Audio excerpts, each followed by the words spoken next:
Hello दोस्तों, स्वागत है आपका एक बार फिर से एक और नई वीडियो के साथ। तो दोस्तों, बीजेपी पार्टी को लोगों को बांटने में महारत हासिल है। अब चाहे वो हिंदू मुस्लिम की बात हो या कोई पॉलिटिकल पार्टी की बात हो, बीजेपी के एमपी और एमएलए मुस्लिम्स के खिलाफ हेट स्पीच देने में देश के अंदर नंबर 1 पर आते हैं। द कोगनेट की इस रिपोर्ट के अकॉर्डिंग हेट स्पीच के सबसे ज्यादा केसेस बीजेपी के एमपी और एमएलए के अगेंस्ट रजिस्टर्ड है।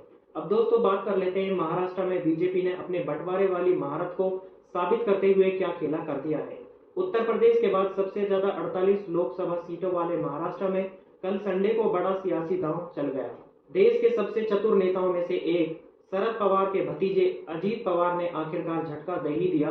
भतीजे का दावा है कि वह अब एनसीपी को भी छीन लेंगे, ठीक वैसे ही जैसे शिंदे ने उद्धव से तीर कमान वाली शिवसेना झपट ली। मगर यह तो तस्वीर का पहला पहलू है, दूसरा पहलू बीजेपी के पाले में है। और बीजेपी का मानना है कि विपक्ष टूटता है तो इसका फायदा पार्टी को मिलता है। वहीं वोटर्स भी भ्रमित हो जाते हैं कि किसके साथ जाएं। बीजेपी को लगता है कि लोग विचारधारा से ज्यादा बड़े नेताओं से जुड़ते हैं। अजीत पवार के साथ 35 से 40 विधायक बताए जा रहे हैं। अगर ऐसा हुआ तो बीजेपी के सामने से एनसीपी की चुनौती तकरीबन खत्म हो जाएगी और पार्टी की बड़ी जीत होगी। महाराष्ट्र में सबसे बड़ा और मजबूत वोट बैंक मराठा है। बीजेपी के पास प्रदेश में कोई स्ट्रॉन्ग मराठा चेहरा नहीं है। प्रदेश में पार्टी के सबसे बड़े नेता देवेंद्र फडणवीस ब्राह्मण हैं।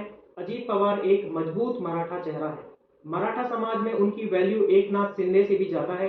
अभी तक बीजेपी की तरफ मराठा मतदाता का पूर्ण रूप से झुकाव दिखाई नहीं दे रहा है। एनसीपी के प्रमुख शरद पवार का बीजेपी के साथ गठबंधन नहीं करने की एक बड़ी वजह यही बताई जा रही है। जैसे कि दोस्तों, मैंने आपको बताया कि मराठा वोटर्स पूर्ण रूप से बीजेपी की तरफ दिखाई नहीं दे रहे हैं, इसीलिए बीजेपी पार्टी अब बुरी तरह से बौखला गई है और अब उन्होंने पार्टियों में फूट डालना शुरू कर दी है कि अगर विपक्ष एकजुट हो गया तो हमारी मुश्किलें बहुत जल्द आने वाली हैं। इसीलिए इन पार्टियों में फूट डाली जाए और उसके बाद राज किया जाए। तो दोस्तों, इस रिपोर्ट में बस इतना ही। मिलते हैं एक और नए वीडियो के साथ। और हाँ, प्लीज आप अपनी प्रतिक्रिया भी कमेंट बॉक्स में जरूर मेंशन कीजिएगा ताकि मुझे भी पता चल सके कि आप इस बारे में क्या सोचते हैं। तो दोस्तों, अभी के लिए बस इतना ही।